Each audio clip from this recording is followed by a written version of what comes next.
Welcome to the Movie Vault. I'm Ben. And I'm Zach. And today we are back. We have to address it. We always do this every single time that we take like a 2-month break. We're like, oh, we're so sorry. We didn't mean to take a break. This time we actually had a good excuse though, because Zach got married. Well, to be fair, first it was for school. Yeah, and then Zach got sick. So that also delayed things. I got sick 2 times. Yeah. And then I got married a week later.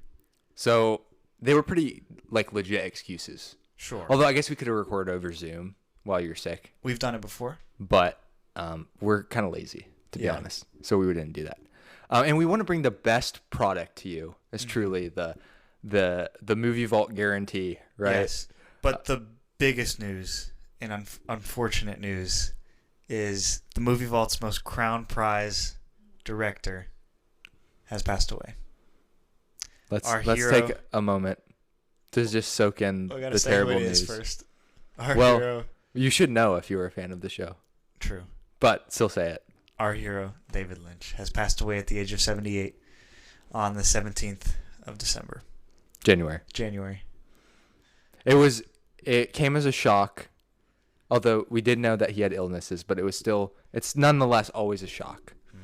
And he truly accomplished more than 99.9% of all directors. He is one of the only directors to have would it be like a verb or is it an adjective? Adjective. An adjective. Yeah, I'm so good at grammar. Lynchian. Yeah, Lynchian. Is synonymous with subconscious surreal cinema. And he really pushed it to a level that no director has done before, and lots of people will try to copy but do a really horrible job at it. So now we get to watch a bunch of crap that's trying to be David Lynch, but it will never be. It's best exemplified in his magnum opus. Yeah, Inland Empire, which we have reviewed. Yeah, you can go back and listen to that episode. Yeah. And also let's recount off his other great works. Blue Velvet, Twin Peaks, Eraserhead, Mulholland Drive. That's Twin Peaks: The Return, Twin Peaks: Fire Walk with Me. Okay, I was considering. Yeah, I was all Twin Peaks. Lost Highway. Yes. Yeah. And some other movies that I haven't seen of his. This reminds me that I need to watch his movies. Like the ones I haven't seen. So like there's a few left. Straight Story, Wild at Heart for me. You've seen Straight Story. Mm-hmm. But rest in peace. More on him another time. Yeah. Mm-hmm. Meanwhile, waiting patiently in the corner, being so diligent and so humble as to not speak before he's introduced. As he should. Our guest, the esteemed and the one and only Benjamin O'Shea. Benjamin O'Shea is a graduate of Oakland University and has won prestigious awards in the film institutes of across the nation. If by that you mean that I was acclaimed in one minor indie production that hasn't even seen widespread distribution, then I suppose that's accurate. Well, we'll take that. Most people don't even have that, so that's true. I bet you 99% of people. I bet you 100% of people besides you don't have that specific thing. It's true. Mm-hmm. It's true. Yes. And today we are continuing our Terrence Malick arc. We're going to do it a little bit out of order, out of release order, since Zach couldn't catch up on a couple of things in his life. But it's not just that. It's the fact that Ben was available, and it was very important that we have Ben O'Shea specifically for this episode because he is the expert on Terrence Malick's A Hidden Life. If you go to Oxford, if you go to Harvard, if you go to any notable university, they will all tell you the expert on the movie A Hidden Life is Ben O'Shea. So Ben, let's begin the episode. What was the first time you watched this movie? Do you remember it, and what made it so impactful on the first view? Do you mean to say when was the first time? Yeah, when. Oh. That's actually a great story, so I'm glad you asked. So I never would have known about Terrence Malick or this particular film if it wasn't for my friend Nathaniel Beester. He's been a fan of Malick for a long time, and Tree of Life is his favorite movie out of all the films that he's seen. So when he found out that A Hidden Life was coming out, he told me that he wanted to go see it. This was while I was still living up in Michigan, and I don't know if Malick's films generally don't get a widespread release, but for this particular movie, we had to go to some random art house theater in Royal Oak. It's the only place that was showing it. So we drove down there. It was me and Nathaniel and another friend of ours named Josh. I had no idea what I was into, or in for, I guess I should say. I watched a trailer, and so that was about all I knew. He gave me a couple of quick bullet points on Terrence Malick's usual style. So we went in, sat down, movie started. The biggest thing I remember was just for the whole film, the three of us sat there. There was not many people in the theater. I think there was maybe 3 other people in there besides us. But we were completely absorbed and spellbound by the movie. We did not talk to each other at all for the entire film. We sat there, and I remember it ended, the lights came up, the credits began to roll, and we just were so affected by what we'd just seen, we remained seated and still didn't talk to each other for almost, I think, 5 minutes. And then at some point, we all just sort of decided we should get out of the theater because everyone else was gone. So we got up, trudged out into the lobby, and then stood there in silence for another few minutes before I think I said, I think that's one of the greatest movies I've ever seen. And then everyone else kind of just like nodded in agreement. And we didn't really start discussing it until we were on our way home. But yeah, this is one of my favorite movies, and probably the best, I guess, if you want to call it faith-based movie I think I've ever seen. That sounds like a much more appropriate viewing than the one we just had, where we talked a lot during the movie. Sure. So fault the Movie Vault for that, but also fault how hilarious we are when we watch movies together. Oh, we are a hoot, and we're also very cynical, right? So it's hard for us to get invested in serious storylines. But I will say I was very invested, and this was the second time I've seen this film. I understood it a lot more having the expert with me this time. So thanks for explaining some of those things, Ben. O'Shea. I should say O'Shea because there are 2 Bens. Yeah, this is gonna get a little confusing For me. For Zach. Listeners. For me, it shouldn't be that confusing. Yeah. It's still Zach and Ben. Yeah. Just a different Zach and Ben than I'm used to. Yeah, for sure. And with a 3-hour runtime, it's kind of a beast of a movie. It's really long, but I will say the concepts themselves, although are deep, are at the same time simple. Right? It's one storyline, and it's kind of like this one there's struggle. Yeah, there's really one problem that the guy is facing. It's just a really big problem. So the guy, I keep calling him the guy. He's not just any guy. This is Franz Jägerstätter. Did I say that right? Yes, I said it right. You just I keep saying that. Yes, I sound like an expert. He was a Austrian farmer. He lived in the village of Saint Radegund, and these people I'm not going to claim to be a history buff, but I think we settled on that Austria was for sure taken over by Germany pretty early on into World War II with little to no resistance. There was maybe some resistance, but not a lot. It was probably the easiest country that Germany took over during World War II. Besides Germany itself.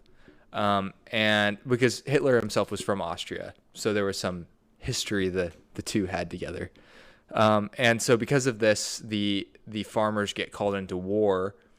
And initially the first time he's in the military, Franz is accepting and willing of this because I don't think he knows enough to realize what the German regime is trying to accomplish. But it soon becomes clear to him when he returns back to St. Rundegun and realizes the war is continuing on, that Hitler and his regime in Germany are evil, and they have very evil plans, especially what they're going to do to Jewish people and just in general, war in pretty much every direction in Europe. They're going towards France. France has surrendered. They're going into Belgium, and they're also attacking Russia. And there's all this stuff happening. That's clear that Germany is the one who is in the wrong. And he realizes that the things he would have to do, the first thing he would have to do when he rejoins the army is swear an oath of allegiance to Hitler himself, like Hitler's, God or something like. And he's on Führer, honestly. Yeah, Führer, and he's on a holy crusade for the German army. So this is not just, I have to do this because this is my country. It's becoming like a very moral or morally compromising, I should say, situation. to put it lightly, to be honest. Yes. Morally compromising would be maybe a kind way of saying it. And he, pretty early on, he's a very devout Catholic, and he realizes he does not want to do this. And this is the whole struggle of the film. And from this point on, take it from here, Ben. What is with no prompt? Yeah. Because I feel like now this will bring us to the really the challenging part of the film itself. I just said the setup. Yeah. Well, I think there's a lot of things we could dive into in this film. It's pretty complex. I guess we could just start off by talking about the technical elements. My opinion, I think that this film is beautifully shot. The cinematography is stunning. I understand he shot it on location in Austria. Natural light used throughout. I've told people before that this is one of the few historical films where when I'm watching it, I feel as if I'm looking through a portal back to this actual point in time. It doesn't feel like sets and actors. No. The costuming and everything is so well done. And there's a lot of touches that really add to the authenticity, the location and the lighting already being mentioned. I think the fact that they use the original language of the people, even though most of the film is in English, there are unsubtitled sections where they will speak German. And I think there's even some Italian snippets and other languages in there as well. But that really adds to the feel of this being authentic. There's also the activities they engage in. There's lots of footage of them just farming, enjoying time as a family, playing period-appropriate games that people would have done.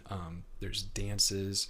And last but not least, there is some archival historical footage that's from the real world that he's interspersed throughout the film, kind of to set the stage and give you an idea of what was going on. Some of it's propaganda footage from the Nazi regime. Others is just footage of the war that maybe reporters would have shot or things like that. But yeah, technically it's an incredible film. I'll even say that I think the sound mixing is very noticeably excellent. In a film like this, sometimes I've seen you can't hear the dialogue. Like they'll just be... It's just like layers of sound, and the dialogue is just like washed away with all of the... Is that what you're talking about? Movies exactly, like that? Yeah. And that would really hurt the enjoyment of the film if you couldn't catch the dialogue. But the dialogue is always very crisp and clear. The soundtrack, we were talking about this briefly when we finished the movie, is also very interesting. The majority of it is classical music. It's not new compositions for the film, though there is a main theme that reappears throughout. And a lot of it's sacred music, which I think was selected very intentionally, both to add to that historical vibe of the movie. It's old music for an old time period. Yeah. But also the sacred music because Franz is a devout Catholic, and the entire central struggle of the movie is one of faith and morality. I think that Malick chose that intentionally to really set the stage. Yes. Now, speaking of the technical elements, another thing that stuck out, all of those things you said are very true, and I noticed them, were some of the camera angles and the cuts as well. I think they were abnormal, right? The different camera angles of close-ups on faces. You know, we have these zoom-out shots, almost like the 0.5 on iPhones, right? And then we also have these cuts where it's like people are in one spot, and then immediately we cut, and they're in a different spot, right? And it's the same conversation. In the conversation, the verbiage is flowing, right? But at the same time, the movement of the camera angles are they're not flowing. They're pretty cutty. And I believe you said, and I kind of agree with you, that that's kind of to build tension and kind of build an uneasiness in the scene. And it worked. It did work. But I'll say, like, the close-ups and everything really showed, like, how personal this film is and kind of how, I guess, character-based, leveled film this plot is and everything in this. Yeah, it's all kind of just about... it's really just conversational. Like, we're hearing about a war, but we're not seeing any war, right? All we see are conversations about the war. So it's really just people's facial expressions. And the whole film is really just visual storytelling. There's not much dialogue. Like you said, Quentin Tarantino, it's not his film, right? There's he would have had like 70 times the amount of dialogue with a 3-hour runtime that Terrence Malick does. But like you're saying, it's a lot of facial expressions. It's a lot of what do the characters not say? That's a really big aspect of Jägerstätter's character, is that he doesn't answer questions a lot of times. He's content to take the barrage of questions and like people asking about his motivations and why are you doing this, and just, you know, he doesn't answer because he does, you know, these people wouldn't accept any of the answers he would offer anyway. And even the people within the church, he was having to go against, he was part of the Catholic Church, which has more of a hierarchical structure, and he was going against what the leaders of the church were saying, because he realized they were also compromised because they were trying to safeguard their position. They were essentially faced with the same choice as him, but they made a different decision. So they weren't gonna tell him to make a choice that they weren't making themselves. I suppose they could have if they were maybe even more morally compromised, but they didn't. They were honest to at least the decision that they made in their advice to him, but he saw it right through that. More about the technical aspect, I think. So we're making a huge jump in our Malick narrative, but I don't think it's necessarily a bad thing, because what you see in how Malick shoots his last film, the difference between Days of Heaven, which we just talked about, which came out in 1978, and his latest film, which is this film, A Hidden Life, it's pretty stark, but it's not as stark of a difference between The Thin Red Line and A Hidden Life. Essentially, his style is a lot more set in stone for the rest of his career once The Thin Red Line is made. And I don't think either of you have seen it, but if you saw it, you would immediately notice that there was a lot of voiceover and a lot of sequences of nature and a lot of overlaying themes and ideas, and it's a little bit of a looser narrative structure. It's not because even this is actually more of a narrative structure than a lot of his movies, but it's still a much any other filmmaker, if they were okay, I'm going to make a Franz Jägerstätter biopic, they would have made this movie would have had 2 hours. It would have had certain beats. It would have built up to the emotional execution climax, and that would have been it. And it would have been an okay movie, which is sad to say because this is a really important and story, but it's just not going to capture it with the same level of artistic merit, and just there's some I would say depth. Really, yeah, depth. It's a depth thing that Malick has, and I was reading about his landscape style, because we were talking about the how he shoots, and how a lot of times his face shots look really weird because he insists on only using wide angle cameras, but it produces this really detached, you're viewing the characters and it's contrasting with nature and all of these different heavy themes, and you really see the creases in their face and the it reminded me of Laura Dern from Inland Empire. Yeah, exactly. It's it's not trying to make these people more beautiful or more, it's just it's very raw but very beautiful at the same time. It's a very unique way of making movies, and it lends itself really well to these serious, because The Thin Red Line is also a World War II movie, and it's more about the fighting and the war itself, and it's from a U.S. perspective,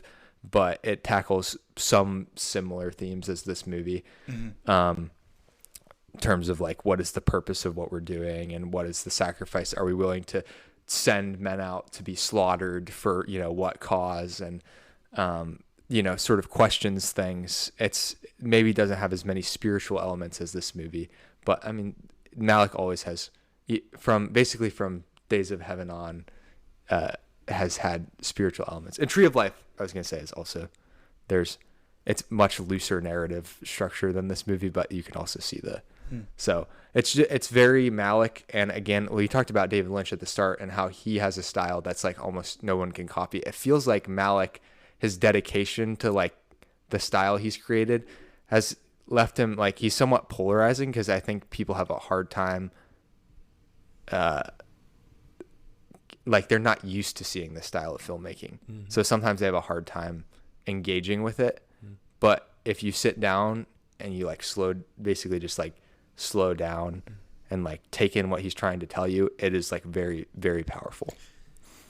Yeah, I agree with that. Zach, earlier you used the word personal to describe this film, and I think that that's a very apt one.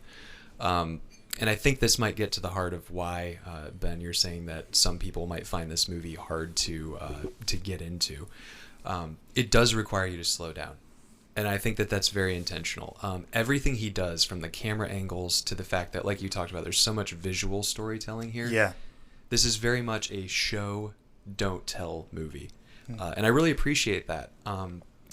Malick really did a lot of masterful crafting here, in that this is a movie that I think you feel as much as you watch. It requires you to be empathetic to the characters, and I think that's why there's so many close-up shots, why he frames the scenes the way that he does. Even to your point about the quick cuts, I think that's to evoke anxiety in those scenes, because this is a point where some very crucial things are happening. He's starting to feel anxious about what's coming. He hears reports of the war. It's sounding more and more like Germany is the aggressor and they're attacking innocent people. Mm-hmm. And so Malick gets us into his headspace with those camera cuts. Also, massive kudos to the actors in this film. They carry so much of the storytelling just with their body language and expressions. And these are native actors too. They're not people you would an American audience would be familiar with. Yeah, absolutely. But I think that's part of what makes this so resonant. Is, again, this is a movie about faith and about morality, and really it comes down to the choice of, ought we to follow God or man, even when that costs us. It's a question of the cost of discipleship, to borrow Bonhoeffer's sort of term. Which is fitting, because an actor in this also is in Bonhoeffer. Yes, that was a fun surprise earlier this year. But not having as much dialogue, I think, forces you to place yourself in the position of the characters in the movie. And it really makes you think, if I was Franz, or if I was Fanny, that's his wife's name, what decisions would I make in this situation? And so when he doesn't respond in a lot of the scenes, when he silently worries and you see him furrow his eyebrows, or you see him act in a certain way, you kind of have to put yourself in his shoes. It invites, there's like open space there, in the same way that as you read a book, it doesn't necessarily give you all the details, and it invites you to fill in the gaps with your imagination. I think this film does that with the lack of dialogue. You wonder what's going on in his head in those scenes, and you're forced to think, how would I respond? But then in the same way, with the personal theme, so much of this movie, when there is dialogue, is done through letters. So you will have a letter that Franz has written to Fanny, or that Fanny has written to Franz, and they will read their letter out loud as you witness events that are happening in the movie. And I think that that's brilliant, because that allows you to get inside the characters' heads in a very natural way that actually gives you more information about their thoughts, feelings, and motivations than if they were just to speak, because it lets you, again, have sort of that omniscient narrator view from inside their head. But at the same time, if you were to just hear their thoughts, that would come across really cheesy. And I think, if I'm remembering correctly, they actually do have access to letters that the real couple... he bought the rights to a book of Franz Jägerstätter letters. So very likely these are like actual letters that were written back and forth between Franz, and his wife's name was, I have to remember. Why is it not like was it Franziska? That's what it's saying on here. Franz and Franziska. In the movie, they refer to her as Fanny, but that could have been a nickname. Franziska. Yeah, it's like Franziska. So she's or Fanny. I don't know, something like that. Fanny? They call her Fanny in the movie, but that may have been a nickname or something. Yeah, I think her full name was Franziska, which is funny because he's Franz and Franziska. But Fanny, it makes sense. It took me off. Sorry, I got thrown off I was not expecting that. I was facetiously saying that the whole movie, like the quandary he's in, I'm listening to the audiobook of Dostoevsky's Brothers Karamazov, and they actually do have a very similar, like, they talk about a quandary that is similar to this, where a crusader is, I think he's captured in an Arab country, and he's forced to recant his faith or have his back flayed. And he has his back flayed, and Ivan's telling this story. He's one of the brothers Karamazov, and there's Alyosha. He's very religious, and Fyodor Pavlovich, the father, is very, he's a vile, evil person, and he's mainly entertains these conversations to kind of get under the skin of his sons. And then there's this character Smerdakov, who's in the corner of the room, and he kind of is trying to get under somebody else's skin, and brings up the point, if God really forgives, he would understand why you're trying to preserve your life and preserve, your health. And, you could recant your faith, and then you wouldn't have truly been saved in the first place, because how could you recant your faith if you were truly saved? It was this weird, mental logic that he was going into. And it was very you're almost trying to play tricks on God. And it brought to mind this story, because if you are, there's a question of what is true faith? What does believing in God really mean? Especially when faith under pressure, like this situation, when you're faced with your life and your physical health and your life and death and your comfort and your ability to be with your family, is that going to change your perspective on how you view God? Are you going to, if he calls you to do something, are you going to actually do it? Or are you going to try to play these mental gymnastics to get around and, make God essentially into who you want him to be? Mm-hmm. And it's a really fascinating quandary, because for us, we don't, at least in the relatively comfortable country of the U.S., where we have a lot of religious freedom, we don't often have to face it in this exact way. So sometimes having these stories and books that force us to think about this is important. Obviously, there's examples in the Bible as well, so that could be our first source. But to have stories that are also pointing us in that direction seem like a really powerful thing, and to see someone actually follow through on that, and the fact that it's a real story too. This is not. It may be a dramatized. I'm sure it's dramatized. Because it's Terrence Malick. So, of course, your life's not going to play out with classical instruments in the background, but it's somebody who actually followed through on their, belief that they had to follow what God's will was, versus, what everyone else was saying, even the people who are in the church or the religious people of the day. Yeah, I think that's what makes this a particularly relevant film for our day.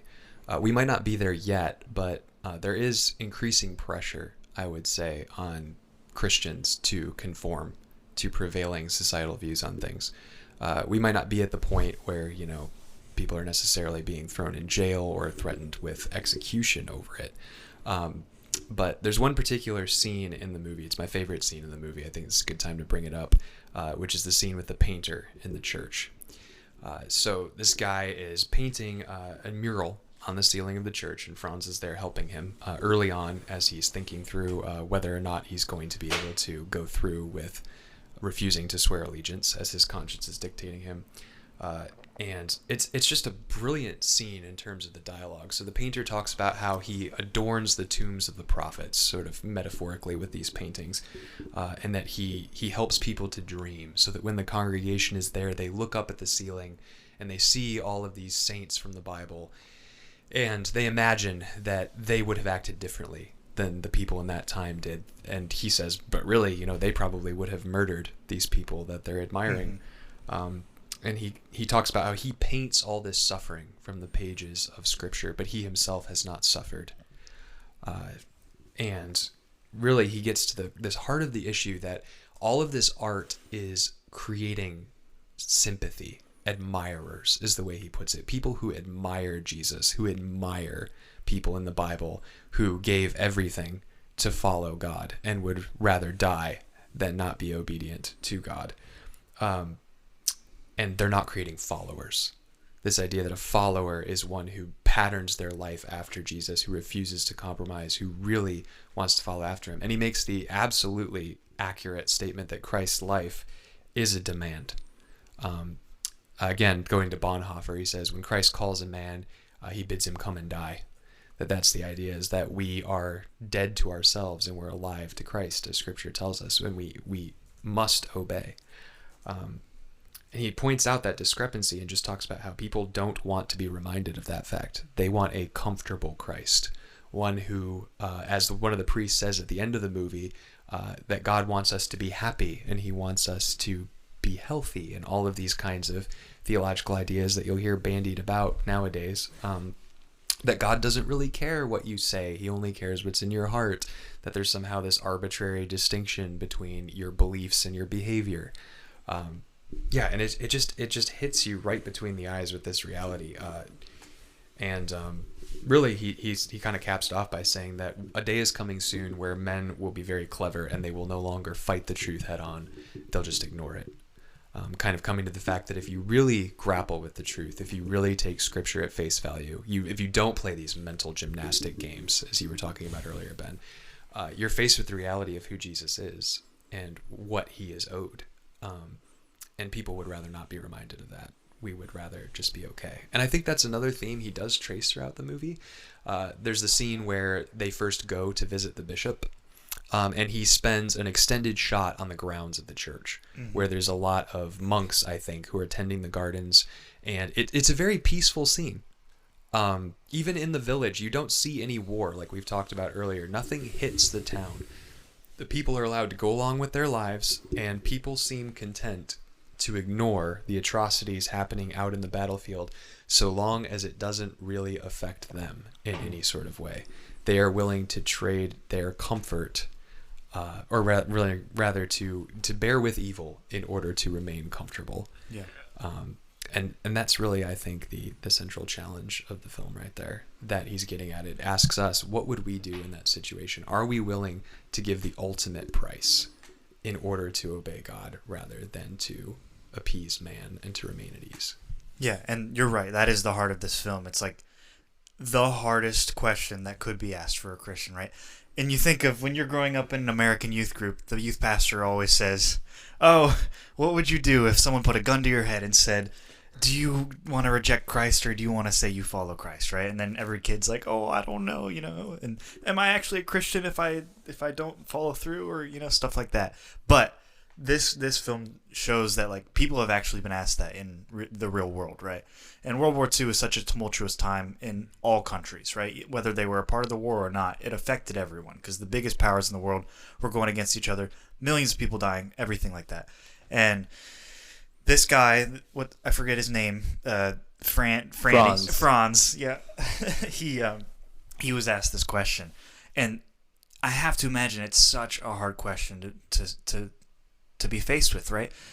Do I keep my yeses yeses and my noes, like we learn, in Matthew chapter 5, or do I simply just sign the paper, take the oath, move on, and live my life like nothing changed, right? And I just do my, I just work as a medic. I don't have to kill anyone, So like there's an easy way out of this, right? That's really like in most people's eyes not morally wrong, right? It's not like a big deal, it's like a small sin, right? You can just lie like once. But for Franz, it's such a big oath and it's such a big deal. And his truth and his honor is at stake here in this film. And you're right, it's about faith. This film is about faith, but it's also like, it's about like keeping your word and honor and how that relates to faith, right? Because if he truly has faith, then he's going to keep that honor. He's going to keep his word. Otherwise, does he really have faith, right? And you start to question that in all these people who are compromising their beliefs, right? And he makes a lot of people uncomfortable in this film, right? Whether it's generals, people in charge of him, or people that have been peers of him who have done the same thing. And he brings them, some of them almost to tears in the way that he is so brave and willing to risk it all, even not being there for his family, for the sake of his faith, for the sake of God, and keeping his honor, keeping his word, keeping his yeses yeses and his noes. And it's an impactful film for me because I think because like you said, it's the visual storytelling is so potent that I put myself in these shoes, right?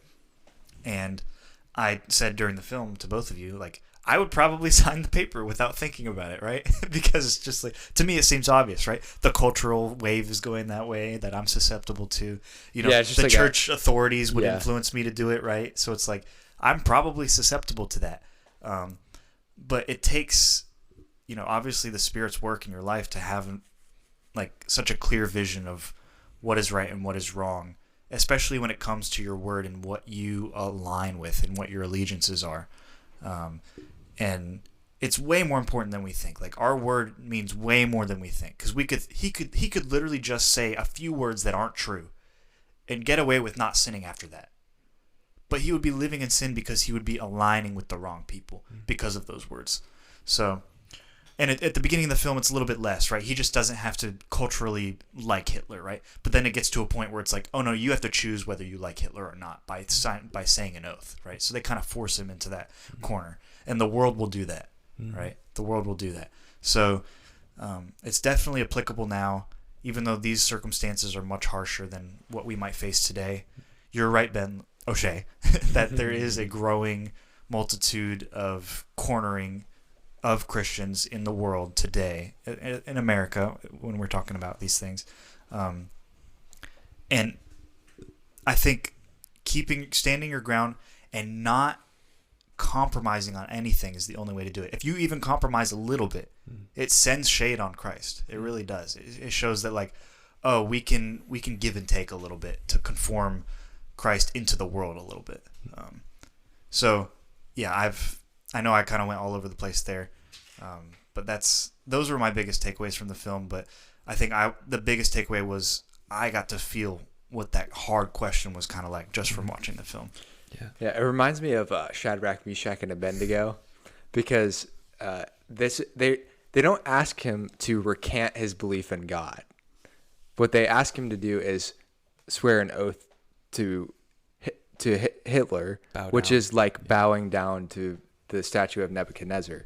So it's saying, well, you can still believe what you believe. You just also have to say that you agree with this. It's like, so it's not exactly even the gun to the head, like say that you don't believe in Jesus, say that, this and that. It's no, you can believe in that, but also believe in this, which as a Christian, is not like those things can't go in congruence. So you are going to be lying and not keeping your word. And yeah, it's a difficult thing because we so easily can, we're so good at rationalizing things. We're like, that's what we do as humans. We rationalize all kinds of and I think crazy specifically things Americans together. Yeah. We can spin a really good tale of, really terrible things and reasons. And, you over time, over your life, you have to unlearn. If you don't want to do that, you have to, recognize that you're doing it in the first place and then learn how to follow a way that is not doing that. Because we so easily become entangled in all of the, like you said, kind of giving a little bit into the world or like allowing something to come in alongside of our supposed faith and belief. But something that really can't exist alongside of it. Yeah, and sorry, the cost to follow Christ is high, and you can't decrease that cost, right? You don't have that right. So if you cut corners and sign an oath that's not true and conform Christ into the world, then that's not the true Christ. That's not the cost that Christ put before us, right? So then are we actually following Christ? Or are we just like fulfilling our conscience? Yeah. Right? Yeah, absolutely. To that, there's the line towards the end when Franz is confronted with the final judge. He has a sidebar with the man who will eventually condemn him to death. And there's a very poignant moment in that conversation where the judge asks him, "Do you have a right to do this?" And Franz's response is, "Do I have a right not to?" And to kind of sum up, I think everything we've been saying is that Franz clearly understood the concept of coram Deo, that every moment we are living before the face of God, and that is the audience who matters. And understanding that is the only thing that will give someone the courage to be able to follow through on something like this, because this gets into the title of the film as well. So the movie is called A Hidden Life, which, as you find out at the end, is drawn from a quote from George Eliot that talks about how the only reason that the world is not much worse than it could be owes a lot to people who lived unremarkable, quiet, faithful lives away from the public view. People who, like Franz, whose stories are very rarely told, who don't make it into the history books, who don't get all the press, but they just live quiet lives of faithfulness to God, and that really matters. And this comes up in the pressure that's put on him throughout the movie. So often it's framed in pragmatic terms, where people say, "Do you really think you're accomplishing anything? No one in the government knows who you are. Do you think that refusing to go along with this is going to change anything? You can't stop the war. You're going to leave your family destitute and without people to be able to help them. You're literally accomplishing nothing here. And the only way that you can look at this life and say, but this did accomplish something, is if you believe that there is an ultimate judge who renders the final verdict. Mm-hmm. And Franz refused to compromise his loyalty to God in order to please other people. And despite their objections, I think you see throughout the movie that, and Malick does a great job of showing this, he actually does make a difference.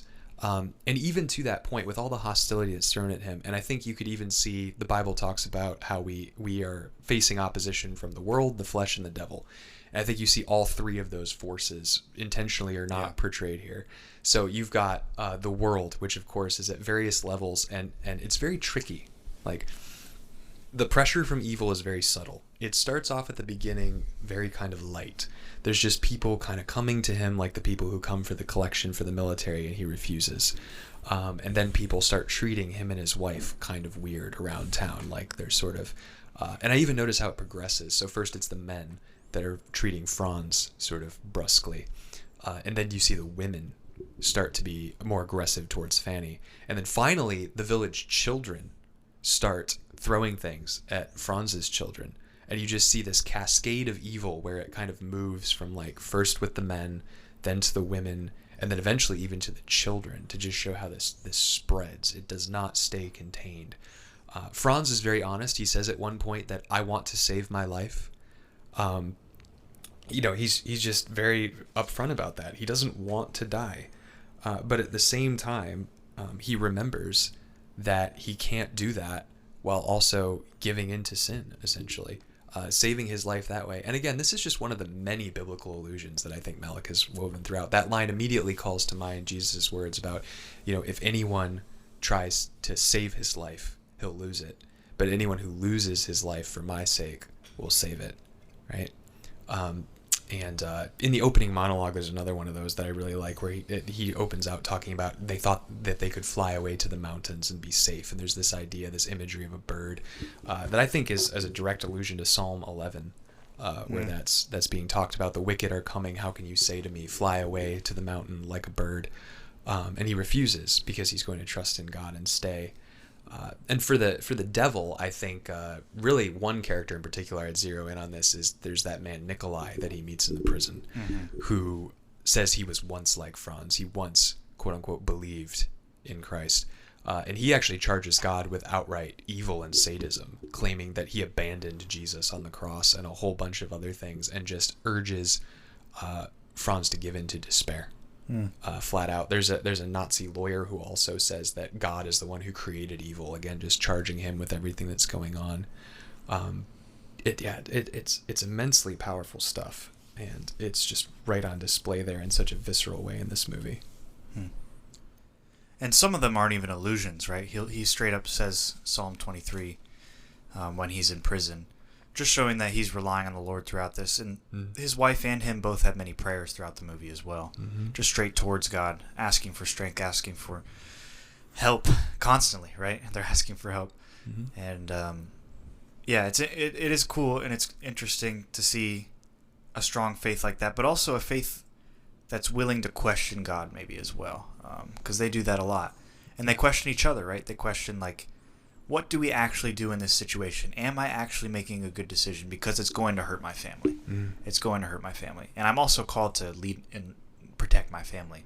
So what do I do? I'm really stuck between a rock and a hard place. There's kind of that element of questioning God and questioning my decisions. And then also, I'll leave it at that. I think for him, for Franz, I keep wanting to say Franny, but that's not even her name, right? But Franz. Franny DeWine. Yeah, our governor's wife who made me cookies once. Just a random story I have, but there'll be an outside of the vault about that. Yeah, yeah, one day. Yeah. Anyway, that was in 2016. But so Franz is questioning, but he's also sure at the same time. He's sure that what he's doing is right, because he says he has this feeling that he just can't get out, that he has to do what is right. I'm paraphrasing. And like you said, he admitted in that scene, he wants everything to go back to normal. He kind of wants this to be over, but he can't physically because of his conviction and how strong that conviction is, go back on his word and go back on what he thinks is right.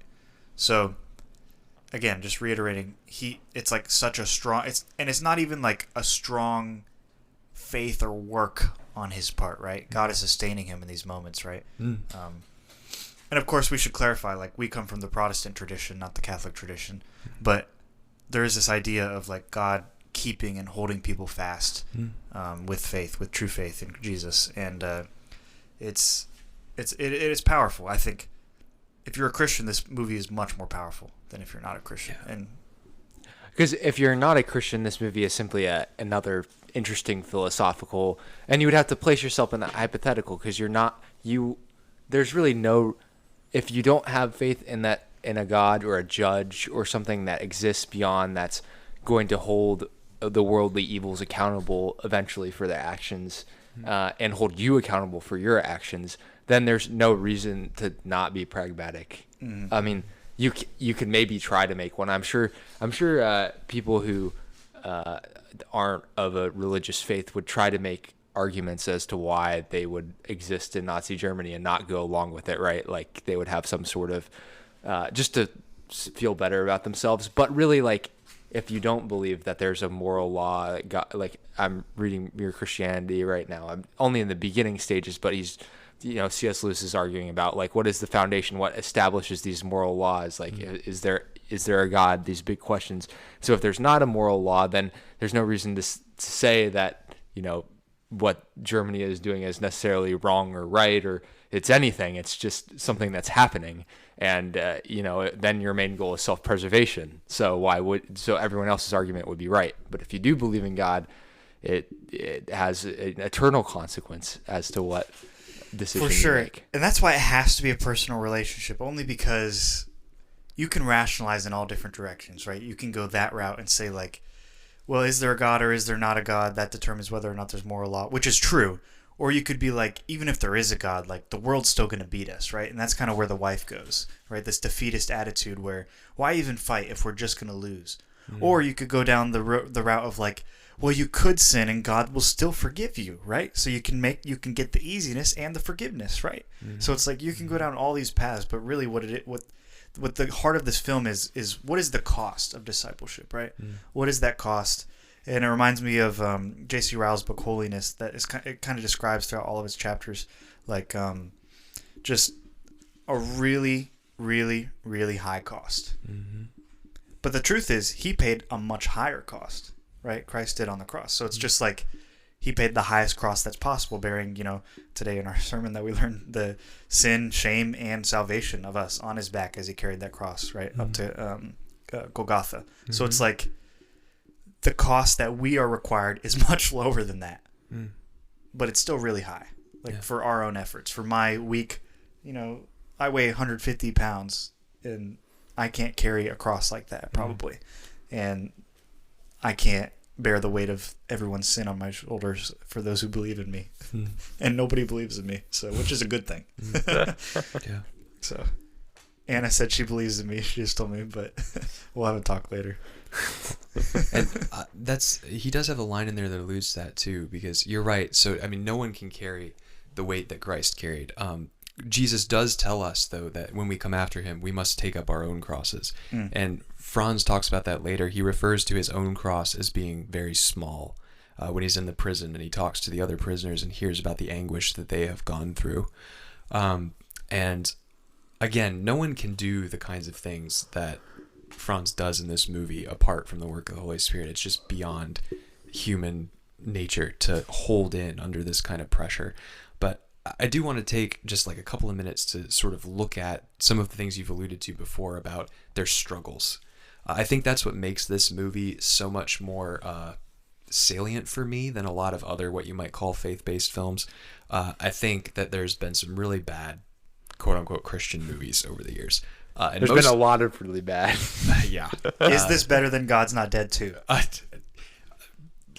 I'm not even going to start, because if I get going, I'm not going to stop. We should review Fireproof next. That would be funny. We could do Kirk Cameron series. Yeah, you might actually be able to get him on the podcast. He's not doing much these days. I don't know that he would want to be on the Movie Vault. I don't know. We could review Stalker and then have an interview with him right after. That would be hilarious. Yeah. Or do Kendrick Brothers have him come on and review like a really artsy film? Yeah. So how would this, like, if you watched Tarkovsky, how would you like change how you make movies? Maybe he got really into that after making Fireproof. I don't know. Maybe. What were you saying, O'Shea? Totally fine.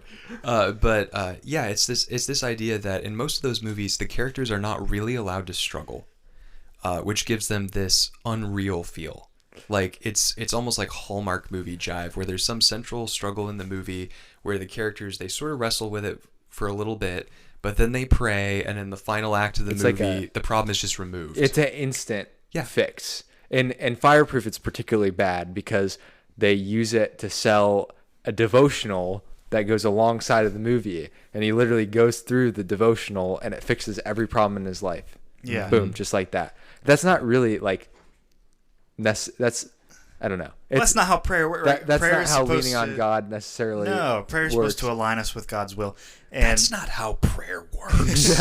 It's funny because, like, you're right. Those movies often treat prayer like DoorDash, right? It's just like God is our genie. In the last scene, you just immediately pray, and it's exactly the amount of money that happens in life. Read George Mueller's autobiography. But I'm also saying, like, at the same time, in these movies, it's not going to happen every time. The context of how George Mueller prayed is much different than how these movies portray things. And they also have, like, they always have sort of rose-colored endings. This movie does not have a rose-colored ending, but it still portrays a character who's heroic. Right. So it's like you can have a bleak ending and still it not be like a nihilistic, evil sort of twisted ending or sad ending or ambiguous ending, like we love so much, like where you don't know what happened, but and you can't still have like a happy ending in a good movie, but it's the way that you go about doing it is very important, and in a lot of those movies they just don't cut it. Well, I actually do think that this film has a happy ending in a sense. Yes, I'll get to that in a minute, but with the struggle again, I think that's what makes this real, is that in human experience, like you're talking about, oftentimes in those other movies, there's a central problem that's completely resolved by the end. So the characters essentially live happily ever after, if you will. And we all know that that's not true. Like, no Christian who's been a Christian for longer than, like, I'll even say a couple of months, thinks that life is just easy most of the time and God just fixes all of your problems. Actually, a lot of times you'll find you have a whole lot of new problems that you didn't have that just comes with part of following Christ. And that struggle that you see here, that not knowing if you're doing the right thing, or knowing what you have to do. And you see this so clearly with Franz himself. He's conflicted. He seeks counsel. He is forced to reckon with the fact that the people who are supposed to be his spiritual leaders seem to have capitulated on the core of their faith. So he's not only going to have to go against his town, and his government, he's going to have to go against his church, really, in making this decision. And even his wife doubts him earlier in the movie. And there's some great scenes where the conversations with her sister, she really sows doubt. And she's like, are you sure he knows what he's doing? And like, you have a right to be happy. Like, he's making this decision for you. Like, you should stop him. And makes her think through these things. And she wonders if she should. She contemplates whether she should stop him. She doesn't want to lose him. She doesn't want him to die. And he doesn't want to leave his family and his mother even, which is another wrinkle. His mother is there that he's taking care of. His father's passed away, died in an earlier war, as we find out later on. And he's going to be leaving them all behind. And again, like that question of what is really the ultimate good comes in. Is it just having what we want and being comfortable, or is there a greater good? And can suffering actually bring good? Which is another thing that even as they cry out to God and in some scenes feel as though he doesn't answer. There's a really gut-punching scene where Fanny is praying and says that she's calling out to God and he just doesn't answer. She feels like heaven is barred, that there's just this silence. And it's not really neatly resolved. It's never tied up with a bow. You do see some examples of God I would say, providing for him throughout. It's not explicitly spelled out for you, but we talked about the scene where the friend that he had from his time in his initial training that he runs into at the prison, who just brings light back into his world and is kind of happy-go-lucky and cheers his spirits, as really being like a gift from God in the middle of that to help sustain him in his suffering. But yeah, that's the reality. Is you see the struggle, you see the suffering, you see the questions that don't necessarily have good answers, but also you see the ways in which, as Franz walks this path, you do see good come out of it. You see Jesus in him, if I could even say it that way, because as he does this, you notice that it makes him, he grows. He becomes better and even more of a light as his suffering goes on. Right from the outset, when he gets there, he feels more compassion for the fellow prisoners than he does for his own state. And you see him sharing his food with a man who's starving when he doesn't get any more food than that guy does. He talks about how experiencing his own weakness leads him to be less judgmental of others and to empathize more with their weaknesses. You see him just show kindness to people. At the very end, one moment that really strikes me is he enters a shop as he's actually on his way. Essentially, death sentence has been pronounced on him. He's going to the final place where he's going to see his wife one last time, and then he's going to the guillotine. And they're in a shop, and an umbrella has been knocked over on the floor. Mm-hmm. And he stops to pick that umbrella up and lean it back up against the door. There's no reason for him to do that. This is a man who's been condemned to die. But even in that moment, he's still considering the people around him. He comforts that young man who's waiting on death row with him right before he goes. And there's a wonderful contrast there between the peace with which Franz is facing his death and the man who tries to get him to doubt God, who, when his time comes, he's pathetic. He tries to run, he tries to drag his feet, and he goes to his death afraid and alone. Which really just creates a contrast there. But we talked about how Franz doesn't speak very much. Mm-hmm. And I think that Malick is intentionally trying to parallel the trials that Jesus went through and to show us, in a sense, that Franz is following in his footsteps. So Jesus was silent before his accusers and did not retaliate, even when he was mistreated and abused. And we see the same with Franz. We actually see him loving his enemies. He's very respectful to his captors. He always has a gracious word for them. And I think that is also very instructive. Franz is a great lead for a movie, even though he's a real person, because he's a great example to be emulated. Like, in our day, I know that there's a lot of talk about what it looks like to stand up for our faith, and specifically, like, as a man, how you go about doing that. And in this movie, Franz, like I said, is very non-retaliatory. He is rather submissive. He does what he knows to be right, and he's not afraid to take a stand. He does take a stand against people who come and question him. He takes a stand against his captors, but he does so with his speech being seasoned with salt, as Scripture says. He has gracious words, and you see the impact it has on people who even hate him. Mm-hmm. No one is actually able to really overturn him. They're convicted by him, which is, you see the animosity against him ramp up as the movie goes along because people can't break him. And that weighs on their conscience, the guilt that they already feel. If they could just break him, this is kind of like Paul, I think, in Romans 1, about how because you won't approve the things they do and join them in you, they revile you, right? Because really they don't hate Christians, they hate God. And any reflection of him that they see in you causes that hatred to come out. And so you see the abuse that's heaped upon Franz simply because he's following God, and it hurts the consciences of those around him. And in that sense, he is doing a lot. Even though he dies, even though from a worldly perspective he accomplishes nothing, he takes a stand against the darkness. In the power of the Spirit, he specifically prays for the Holy Spirit to help him towards the end. And that matters. The darkness did not overcome him. And even if no one else knew about that, I mean, we do know about it. I think that's one thing. This movie was made. It kind of reminds me of the woman in Scripture who broke the extremely expensive oil and poured it on Jesus's feet. And some of the disciples are indignant and want her to be rebuked. And Jesus says that what she has done is a beautiful thing, and that this what she's done will be repeated, that others will know about it, and it being recorded in the Gospels is a fulfillment of that, that this echoes on. It was a small thing, But I think in God's eyes, there are no small things when it comes to obedience and faithfulness. Those are big, weighty matters to Christ, whether anyone else knows about it or not. Mm-hmm. Yeah, and it's like someone like Franz is not letting his right hand know what his left hand is doing, or maybe I said it backwards, but yeah, I did.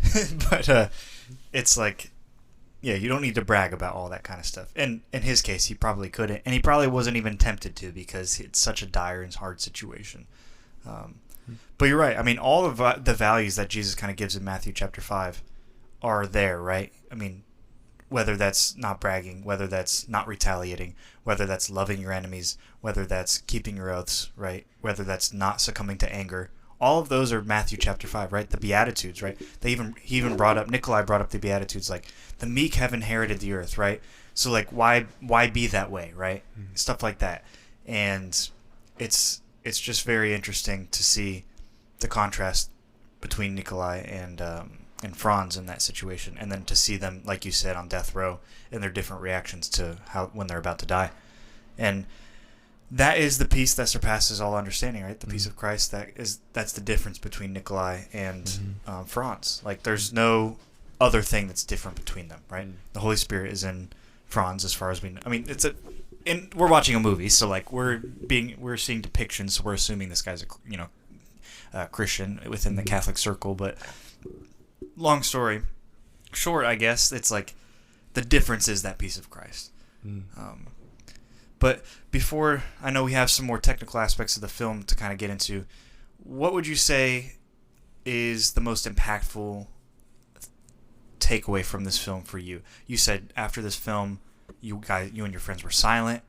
You guys said it's the greatest film ever, or one of the best films I've ever seen, and you guys were just silent. I mean, to have silence after a film is you're a talker, so it's rare. Yeah. So I want that's completely fair. I want to know, like, what were you thinking? What was I thinking? So I believe this film came out in 2019. You are correct. Yeah, and it was just before COVID, because I remember we went and saw it at the end of 2019, and then the world shut down a few months later. I was putting myself in Franz's shoes as I watched this movie, and at that time, I think I was being honest with myself and saying just what you said earlier, Zach, is that if I was in his situation, I don't think I would have the strength to do what he did.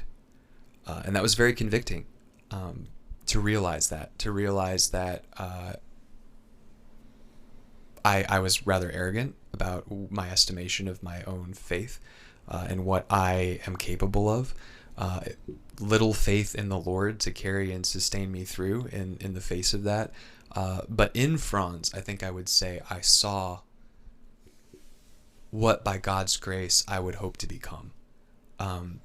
I would say that what he exhibits is true strength. And that true strength being that he would rather die than dishonor his God. And just the way that colored every aspect of his life, it made me feel small. This is a man from history. He wasn't particularly impressive. He was a farmer. He was not a wealthy man. He was not someone that was. I mean, he was well liked and well known in the community that he lived in. But I mean, he's no Mr. Beast. Yeah, certainly no celebrity. And yet, this guy from nowhere, for lack of a better way to put it, had such a depth of faith and seemed to know God in such a way that he just trusted him. And yeah, I saw someone that I'd like to become like, not just in the way that he conducted himself, even in small things. His relationship with his wife, for example. Just the way that their marriage is displayed in this movie, I think is beautiful. It's very rare to find positive depictions of marriage in media these days, and certainly not one with as much depth as what we see here. Because again, you see that there is a struggle, because Franz, as the leader of the household, is making a decision that will have repercussions for his family, and he knows that. And there is a temptation for Fanny to try to stop him. to tell him not to go with what God is leading him to do because it will cause ill effects for her and for the children. You see her struggle with this. You see him struggle with it because he does not want to hurt her. There are outside influences that try to pull them apart, that cause them to question. And you just see a beautiful picture of what it looks like, I think, for a couple to live out what we're commanded marriage is to look like in Ephesians 5. You see a wife who ultimately submits to her husband because she sees him following Christ. And you see a husband who loves his wife, but loves her too much to give in to her demands rather than continue to follow after Christ. And in the end, he does the right thing. And my second favorite film or scene of the film is at the very end when they're sitting across the table from each other when he is about to die. And the priest is urging him to recant. The German lawyer is urging him to recant. And after all of the struggle and difficulty that they've experienced in the relationship up to this point, Fanny does the best thing that a wife could do for her husband in that situation, is that she looks him in the eyes, tells him that she loves him, that he must do what's right, and that she's with him to the end, regardless. And you see in that moment in Franz's expression that gives him the strength to go the extra mile. He almost bursts into tears at that moment because he realizes that though he might be leaving her alone, that she understands, that she's with him, that she is fully submitted to him choosing to walk the path that God has set before him. And this plays into the very end as well. There's kind of a beautiful moment. I think another filmmaker might have wrapped up the movie right after Franz's execution when you see him go to the guillotine. But Malick lets it linger for another few minutes. There's sort of an epilogue, if you will, where you watch Fanny kind of go back to normal life. And I think there's kind of two folds there. One is that life goes on.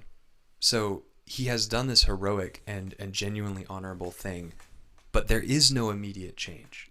It has not changed the world. Nothing really has changed. Fanny has to go back to the farm and she has to work it alone now.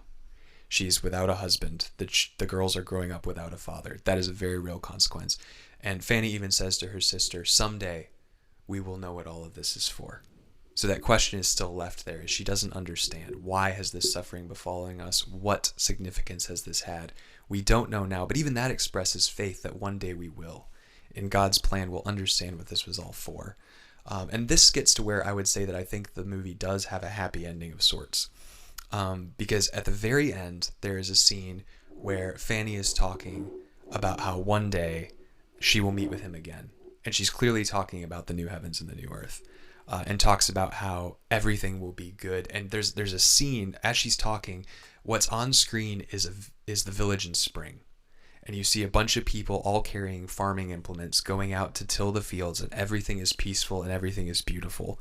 And in that moment, I just see that as being like a foreshadowing of, you think of verses where it talks about they'll beat their swords into plowshares, that there'll be no more war. And I think that's just that envisioning of that future perfect kingdom when Jesus is reigning, when there is no more conflict, there is no more evil, and she and Franz will be reunited at that point. So that's that hopeful future, is that in the world's eyes, Franz is dead, he's gone, and he has accomplished nothing. But in the ultimate calculus of the universe, if you will, from God's perspective, what he has done is highly significant, and it's not the end. He faced death with honor because on the other side of death is eternal joy. Wow. I don't think I could say it any better. It's very, very beautiful summary of the film, and I completely agree. Yeah, I think it's just so potent in that. I mean, the title just says it all, right? It's a hidden life. It's a life that's unseen. It's a life that would be meaningless in most people's eyes, and a stupid mistake at the end of his life, right? Why wouldn't he just sign that stupid paper and get it over with and be with his family? But the choice he made to be a stickler, right? Just as Jesus was a stickler about being obedient to his Father, to be a stickler about obeying every single rule that God gives, it caused him to die, right? Even just it seems so minor to us, right? Just say the words, I'm with Hitler, just saying the words and being a medic and not getting your hands dirty. You know, he still followed through. So I guess that, you know, a hidden life can sometimes mean like living a very faithful life to the T, right? Not an iota, not a T. I don't. What is it again? Not a dot or iota or whatever. Something. One jot or tittle, I think. Is Jot or tittle. Yeah, I'm thinking of Greek. Yeah. Will be taken away from the law, right? Because Christ came to fulfill the law, every part of it, perfectly. So we should also be sticklers about obeying the law perfectly, right? And of course, we'll never get there on this side of heaven. But it's like his commitment to that led him to death. And it seems stupid to the world, but what is folly to the world is wisdom for us. So I think it's an important message that hidden lives, all of you out there with hidden lives, don't worry. It's okay. Well, that's why we never want the movie vault to be famous, because we want our lives to remain hidden. No, I'm just kidding. But the more we say that, the more famous we'll get. So it's kind of like a reverse psychology. Right, exactly. No, but it's so true. We live in a world that celebrates being known, and but simply being known doesn't get you anywhere in the reality of the spiritual realm. You know, being known means nothing. Living faithfully means everything. And speaking of faithful, this movie really describes how our lives can be in danger. That was a perfect transition. And it also describes a situation where you have a family, and one member that could be a very important income making member of the family is taken away. Maybe your breadwinner dies. Ooh, yeah. Sorry. So you might say, in the olden days, tough luck. You're gonna have to go find some other guy to marry, or do some girl, or girl. Depend. Like what's that one book, Long Tall Sarah or whatever? That's not what the book's called. Anyway, this is it. Long. No, Sarah Plain and Tall. Sarah Plain and Tall. You ever read that book? It's this guy. He his wife dies. He has kids still, and he needs a wife. So he literally like mails for somebody to come, like from the East Coast, to like be his wife. But he doesn't know her. You know, the kids don't know her, and eventually they do fall in love. And the kid. It's a good story. So I don't know why I was thinking it was Sarah Long and Tall, Sarah Plain and Tall. Anyway, but you don't have to do mail to order brides anymore. Is what I'm saying. You can have life insurance. And where can you buy life insurance from? Hedman Anglin Agency. Hedman Anglin Agency is the premier insurance agency of the 21st century. Yeah, and they offer independent services, so you can compare rates, and that's in auto, home, business and life insurance. Yes. I actually just finished my life insurance policy, and I can say you can compare. There's actually a tool on their website, so I'm actually going to plug the website. Obviously, you can still call them, and they can explain how the website works, but hedmananglinagency.com. And if you click on life insurance, you can go to a rate comparison school, like tool. School? No, it's not a school. It's a tool, and it's very simple. You put in stuff about your health, how old you are, little things, and then it'll spit out different life insurance companies. And you can actually slide. You can be like, I think my significant other only needs $100,000 to make it if I die, because I only make $2,000 a year or whatever. Then you can you can do that. That would be a very cheap policy, but payouts low. Or on the other side, you could be like, I make $20 million a year. My wife needs $100 million if I pass away. Then you can slide it up. Okay, maybe you can't slide it to $100 million, but like $10 million. Something like that. Very high. It's going to cost you a little bit more monthly.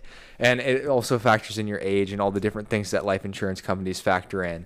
And that'll get you your initial rate. And then of course you have to fill out the application with the insurance company, because they have to verify, all the different stuff to make sure you're actually who you say you are. But the tool is free. The tool is free, and it's simple to use.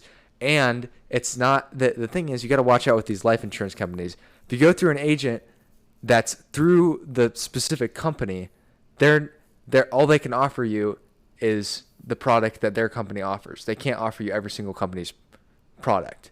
So you're not going to find the product that's best for you necessarily, unless you happen to stumble. Agency is the best display of the breadth of different insurance companies. So It's similar with auto and business, but it's just life is something that they've rolled out relatively recently, and we're very excited about the opportunity. Now, Ben O'Shea, if I can jump in on here, yeah. I mean, so you guys hear Zach and Ben talk about this agency probably just about every single podcast, and as a big fan of the Movie Vault, I had as well. But I'm just a guest, so these guys, maybe you don't trust them, but I have no skin in the game that forces me to have to say something, but I'm going to anyway. So end of last year, I had a situation where my car insurance company was going to raise my rates by about like 48%, and I did not want that to happen, as you can imagine. And I'd heard before that working with an independent insurance agency was a good idea because they could shop around and find some better deals. So I thought, maybe I should try that. And then immediately after having that thought, I remembered the Hedman England agency from the Movie Vault and thought, well, I guess I'm going to reach out to them and kind of see what happens. And I had a fantastic experience. The customer service was excellent. And not only that, I mean, when everything was said and done, I was able to get a better insurance policy than the one I had, paying slightly less than I was paying before the rate that my other company wanted to raise it to. So if you guys find yourselves in the market for insurance, you don't have to just take Zach and Ben's word for it. I would highly recommend it. Take Zach and Ben and Ben's word for it. There you go. Yeah. And if you do call them at their number, which is 614-486. 486-7300. No, it's not 486. Yes, it is. Is it? 614-486-7300. Oh, I said 480? Yeah. Okay, 614-486-7300. Tell them Ben and Zach sent you. Yeah. BBZ. We still owe somebody a life-size poster of us, but we'll get to it eventually. We'll give it to you, Taylor. Sorry that we've been delayed on that. Yeah. Man, we didn't necessarily look into what perk. company. Yeah, you missed out on it. It was the first person. man. To do Shirtless, too. We have to pose life for it. size. Yeah, I'm less disappointed. Yeah, that's now. maybe that's maybe why we haven't done it yet. All right, to circle back to the episode, I guess we can close out since we really tackled a lot of the rich theological and philosophical ideas. Maybe we can close out with a little bit more technical stuff. Although I don't know how much we have left to really talk about. But do you have any other themes? I said that like I had an idea of where to go. I thought you were about to say something.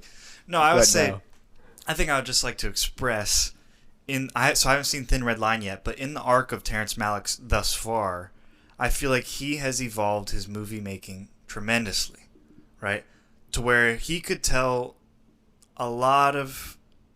express a lot of his themes in the first two movies of the arc, like Badlands and Days of Heaven, through visual storytelling. But this is another level of that. Yeah. Right?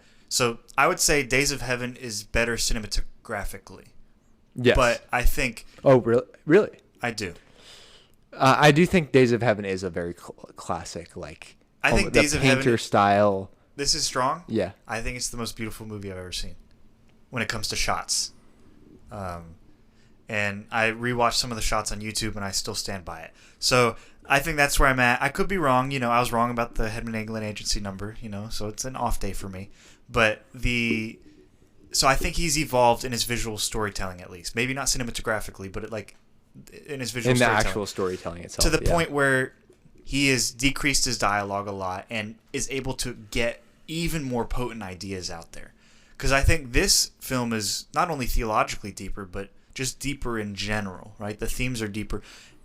I haven't seen Thin Red Line yet. I don't know how deep that gets into the war stuff. We could have played that when we did all of our Vietnam War movies too. I mean, I know it's World War II, but it idea has a lot of similar just war, has a lot of similar themes to a lot of Vietnam War movies. I'd agree. I think whatever he did in his 25-year hiatus or however long it was, or 30-year hiatus, I forget because Thin Red Line was 1998. Days of Heaven was 1978. So it was a 20-year hiatus. And it's funny because like when he came back with Thin Red Line, like literally every big actor was flocking to him. So in 2 movies, he had already proven himself like this is a guy you want to work with. It's kind of changed. Like now, like Hidden Life had obviously he was trying to be authentic, but like no big name actors at all. I think the main character had a small role in Inglourious Bastards, had done some stuff in American movies, but like nowhere near the Sean Penns and the Adrian Brody's and the people who were working with him on Thin Red Line. And there was people who approached him who he turned down, who are like huge names. Yeah. So he's definitely revered among people. But the reason he is so revered is because, people can recognize when somebody is sort of a transcendent talent in their field, and that's what Malick is. I was even looking at like the Cannes Film Festival Awards, and up until this year, actually, he was the last American to have won a Palme d'Or, which is the best film. And Hidden Life was nominated for the Palme d'Or, and he lost to Parasite, which was like a popular trendy pick for that year, and everyone loved that movie. Wow. But I would say Hidden Life is a better movie than Parasite. Yeah.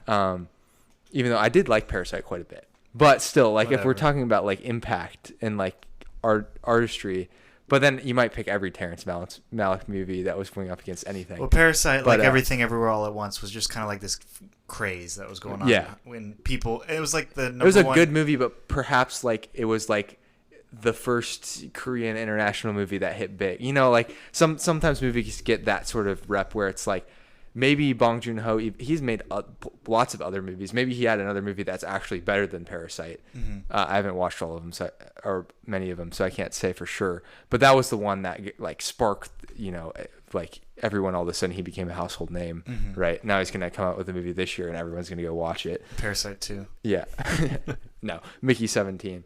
But it is always interesting to see like who gets acclaim on the awards circuit. And also because Malick contrasts a lot of filmmakers who are like big in those like European circles, we've talked about this last episode. Malick is like a European director who's American. Like his films are very American, but his style is very art house European. Like it doesn't seem as influenced by Hollywood, at least especially the further on you go in his career. Yeah, I mean that Goonies-esque redemption arc is not necessarily his film style, right? He doesn't have that type of cliche story structure that an American film he's not usually Spielberg. has. He's not, he's something way different than that.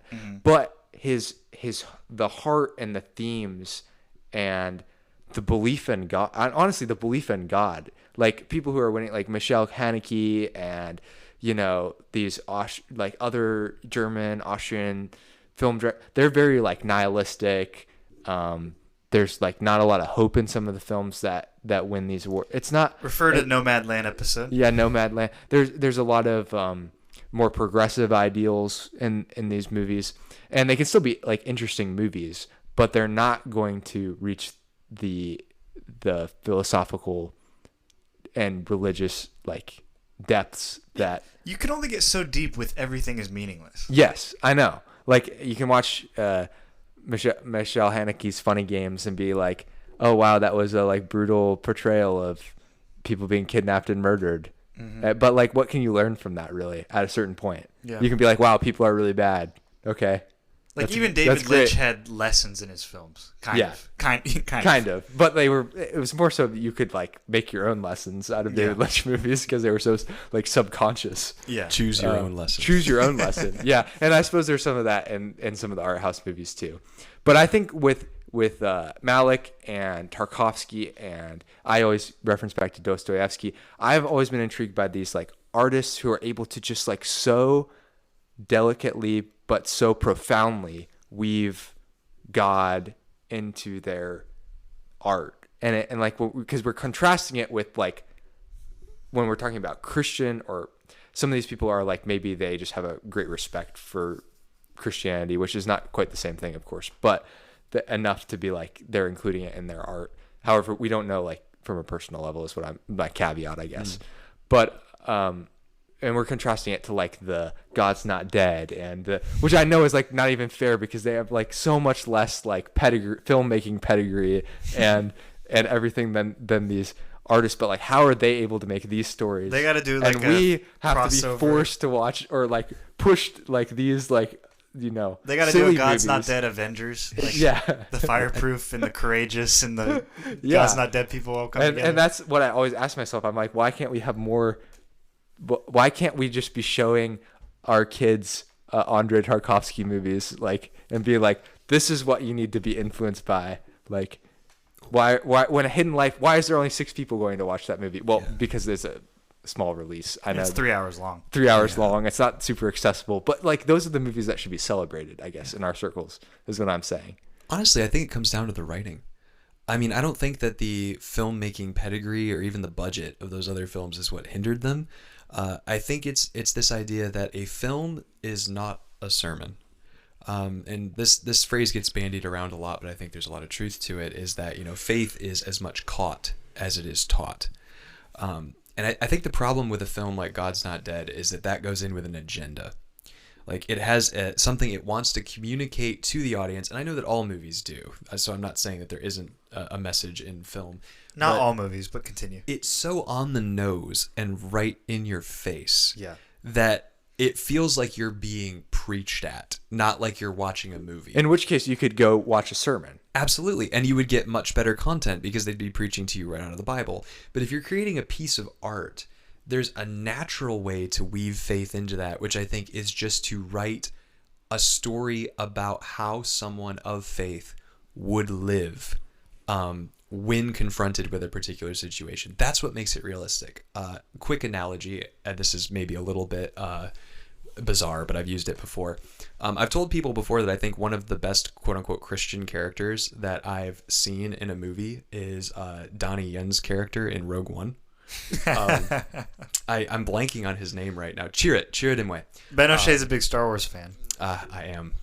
Rogue One is very good, but as far as the new Star Wars goes, especially. So really, just to flesh that out, though, is that you have a guy, he's not a Jedi, but he does believe that the Force governs over things, and he trusts in it in the same way that someone would trust in God, that it's going to work everything out, and he takes action based on that belief. He does things that actually his friend thinks are kind of crazy throughout the movie because he believes that it's all going to work out as the Force wills, as he says. And even his mantra sort of evokes sort of a Pauline vibe to it. He keeps saying, I am one with the Force and the Force is with me, which if you were to change the Force to Christ, I am one with Christ and Christ is with me, sounds very much like what Paul would say in many of his New Testament letters. But you watch him go through the movie, sticking to his faith, refusing to waver from it, and in the end, his faith is actually rewarded because even though he dies, he is able to set in motion. There's that scene where he walks across the battlefield, he's being shot at from all angles, and he's blind. And he should be getting hit. But the way it's shot in the slow-mo and everything seems to imply that something is protecting him. And he makes it, and as soon as he does the action he needs to do in order for good to triumph, he dies.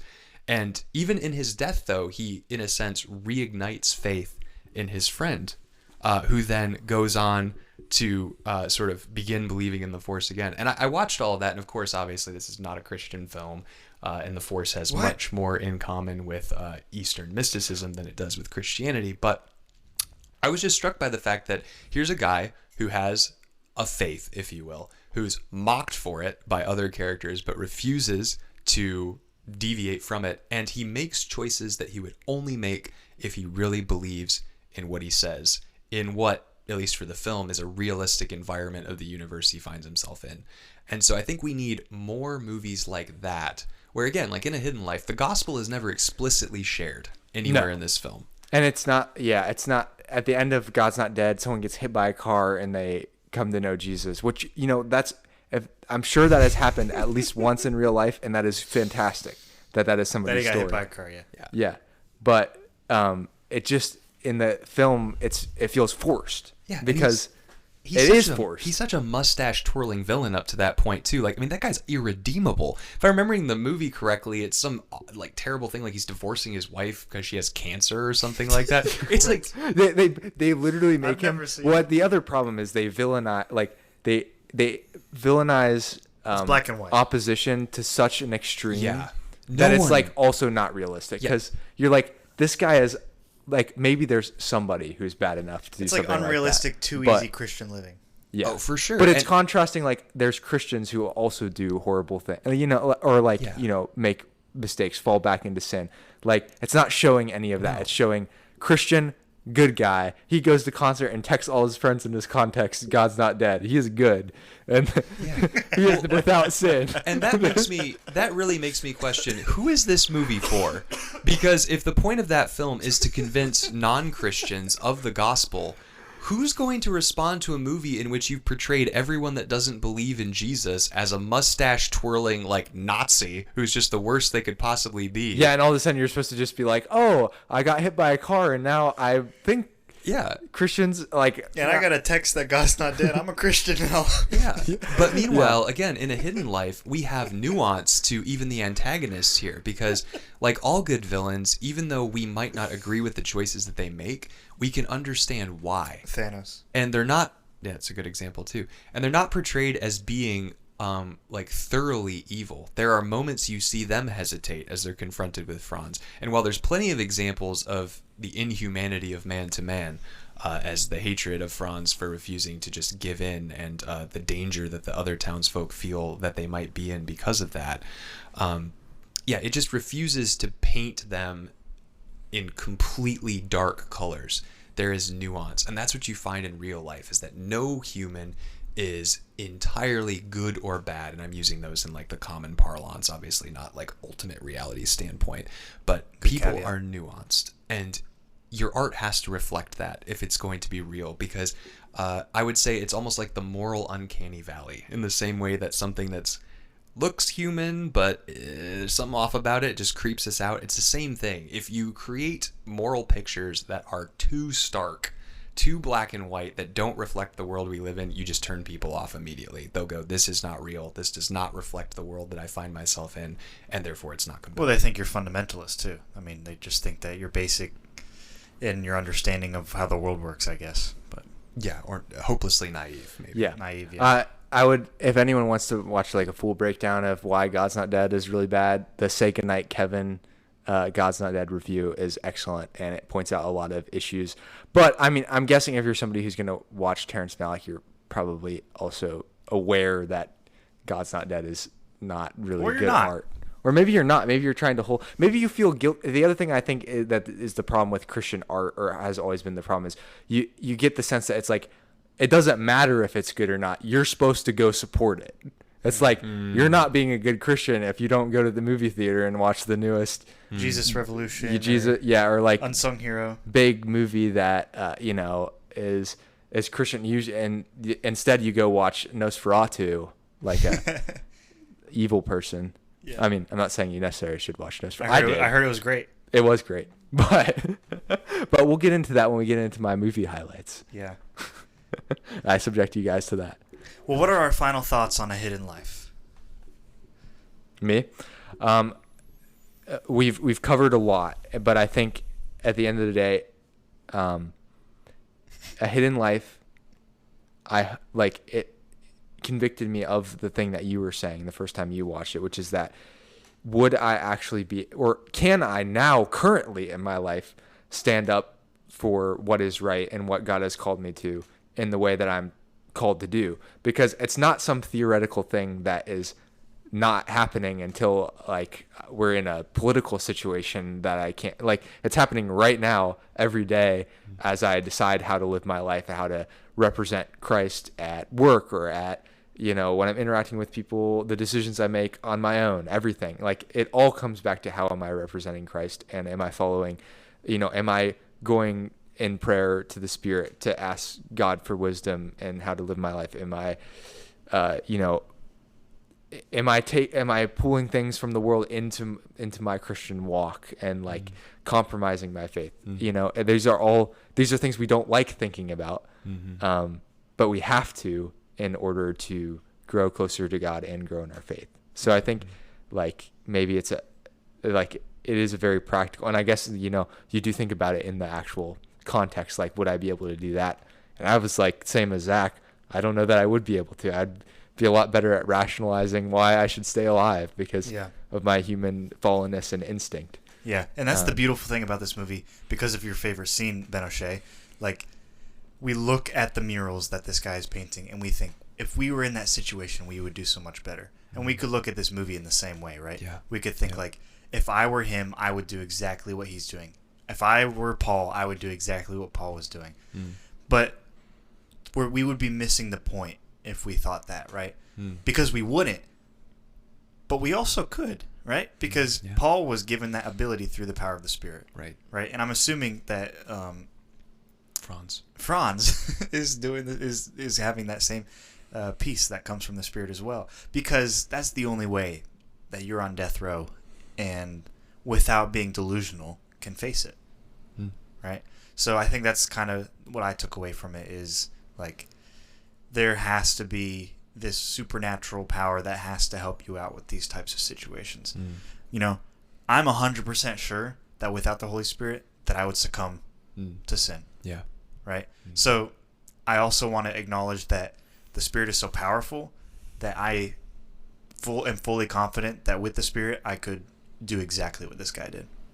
Absolutely. If my stupid sin doesn't get in the way. Yeah.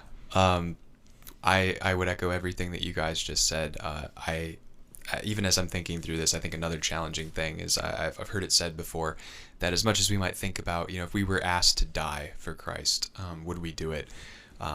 Someone, I really wish I could remember who said this, but said that it's actually easier in one sense to die for Christ than it is to live for him. Because to die, you make a one-time decision and your life is ended. But to live for Christ requires dying to yourself every day. And so I think that that's another takeaway from this, is whether the challenge facing us is big or it's small. The choice facing Franz faces all of us every day in large and small matters. Will we remain faithful to God, or will we succumb to the pressure to be comfortable and take the easy route? And all of us have to answer to choose this day who will serve. So just as a final thought, I guess, just to those listening, if you haven't seen this movie and you are a Christian, please watch it. I think it will be very edifying for you. This is one of the few movies I would really describe as encouraging. Like, I felt that this movie enriched my life by watching it, which is not something I can say about a lot of films. And if you're listening to this and you're not a Christian, still watch this movie.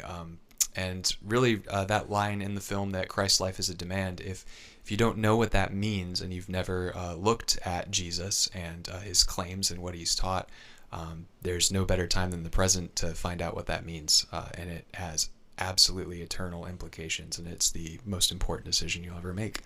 So I'd encourage you to do that. But yeah, thanks so much for having me on, guys. This has been a real honor and a treat as a longtime listener and fan of the show. Well, we were very thankful to have you on. I can say with the absolute confidence that he's this dramatic, episode, but whatever he's about to say, just so this episode would not have been nearly as informative or well done as it was without. Okay, that was more base than I thought. That was good. Okay. Yeah. No, because Ben will come out of a movie and be like, "That's the best movie I've ever That's true. seen." I have very strong reactions to movies. It is a great movie, and I did rate it a little bit higher than Zach on Letterboxd. But did you? That's pretty typical of me. What'd you do? I did 4.5. Oh, I did 4. For you, 4. That's a pretty standard me and Zach. If I rated it a 4, he rated it a 3.5. Like it also describes our personalities. Yeah, I'm a little bit more maybe the eternal optimist, and Zach is maybe not the eternal optimist, the optimist and the pessimist in the relationship. Yeah. But we're going to do some movie. So we always go through our movie highlights, which normally would not be that long. But since we haven't done an episode in 2 months, I kind of have a lot of movies. We got to list them. But we got to list them. I'll go through mine real fast. So last episode was Days of Heaven. It was clear on November 20th that we recorded that. So I watched The Thin Red Line, which we're going to do an episode on. So I'll hold my thoughts on that one. But I did love it a lot. I will say that much.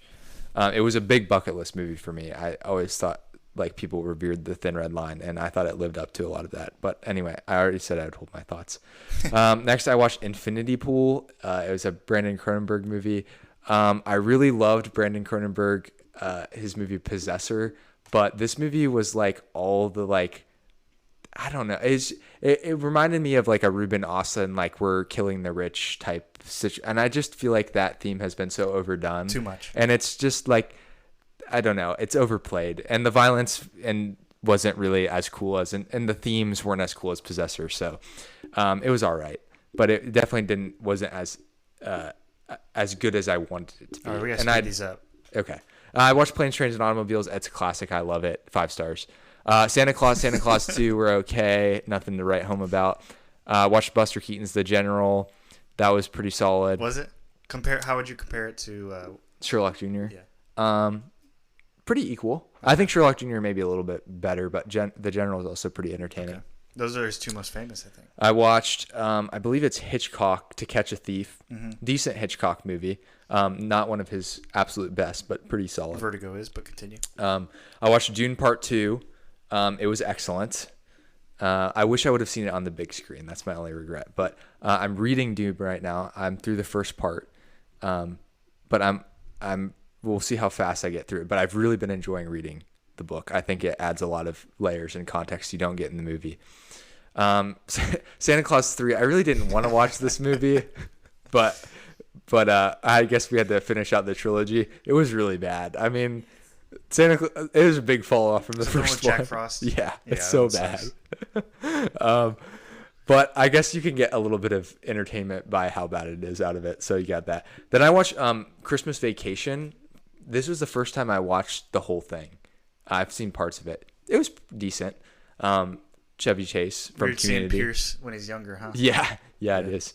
Watched A Christmas Story. It's a classic. I watched it so many times growing up. So Man, you watched a lot of Christmas crack movies. up. Yeah, I did watch a lot of Christmas movies this year, more than I normally do. Then I watched with my brother. We watched The Lord of the Rings: The War of the Rohirrim. We were one of like 5 people in the theater, and 2 people walked out in the middle because they didn't like it. It seemed like it's an anime Lord of the Rings movie that just came out. It got no press. Nobody talked about this movie. It was not bad. It's about the story. It's based on one of the appendix stories, and it also sets up like why Helm's Deep is named what it is. It was maybe a little bit long, but I felt like the story did pay off relatively, and it was interesting. And once you got used to the anime style, it was you could buy into the art. But maybe a little bit forced, because I think they were trying to retain the rights or something by making this. There was some sort of business move for why they did this. So maybe felt a little bit rushed. Then I watched John Hughes' 16 Candles. I was not, like, I love John Hughes, but 16 Candles has aged so poorly. It's so different than Planes, Trains. Yeah, like, I didn't realize what I was, like, getting into. Well, like, when we watched this, I mean, there were some parts that were funny, but it's definitely, like, there's some pretty problematic parts of the films that were maybe, like... Some creeps. Yeah, it was very creepy. And I don't know whether this was, like, acceptable in the 80s for movies to be like this. But it's sometimes it's good that times have changed. That's as much as I'll say about 16 Candles. So some funny parts that were negated by a lot of weird stuff. Then I watched Nosferatu by myself in the theater. Well, there was another couple that ruined my solo screening. So it was me and a couple at an 11 a.m. showing of Nosferatu on a Monday. That makes sense. Which is awesome. But it was great. It was a pretty good retelling of the 1922 version. Obviously, stylistically, really played up. And I get some people's critiques with Eggers, and maybe that his characters aren't like the most developed, and it's more like about style. But it's pretty cool style, and I love Willem Dafoe. So what can I say? Then I watched The Man Who Knew Too Much. It's another Hitchcock movie. It's an older one from 1934. That's all right. Not really, I don't have a lot to say about it. Then for Thai cinema, we watched Last Life in the Universe. Pretty solid Thai film. I watched Dario. I've really been loving Dario Argento.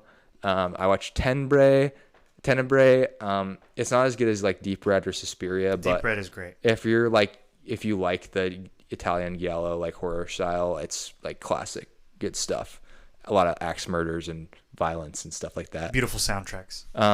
Yeah, really cool soundtracks too. And then I watched the Russian or like Belarusian World War II movie Come and See, which is a harrowing World War II movie about the plight of the Belarusian villages that were burned in World War II.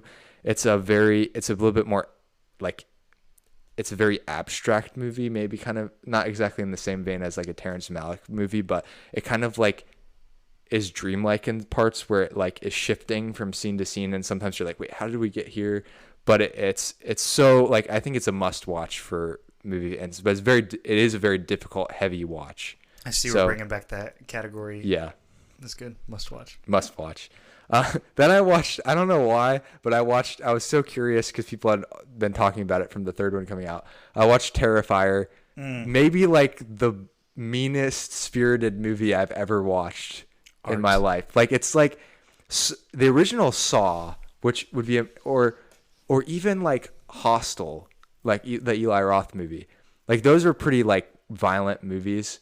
But like Hostel had like some humor in it, and Saw actually had kind of an interesting plot in the first one, and then it gets like kind of cartoonish. Saw is psychological. But Terrifier is just nihilism, and there's absolutely no. It's just gore. It's just gore. There's no redemption. The only thing you could really say is maybe like it's interesting the way that they did all the gore on such a cheap budget. But really, I thought it was like not revisiting any Terrifier movies anytime soon. So. Then we lighten things up with Mrs. Doubtfire, which was a great watch, very funny. I love and miss Robin Williams. Yep. He would elevate any movie. And then I watched a really interesting. So John Waters is a very controversial director, but this is one of his lesser, not quite as controversial movies because he's got some real crazy stuff out there in the world. But the movie was called Cecil B. Demented, and it was a satire about like these revolutionary independent filmmakers who literally like kidnap a mainstream movie star and are like they're movie terrorists. They like make a movie and also terrorize mainstream anything related to mainstream film. It was very fun. I thought it was hilarious. Because they make a lot of jokes about mainstream cinema and sequels and things. It feels very ahead of its time, honestly, because it's only gotten worse since 2000 when the movie was made.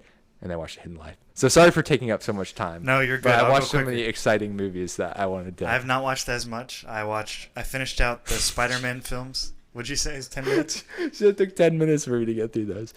I watched Spider-Man No Way Home, which was finishing out the Spider-Man reruns that my former roommate and I watched. I watched Red One. My only Christmas movie. Actually, I watched another one. Howl's Moving Castle. 5 stars.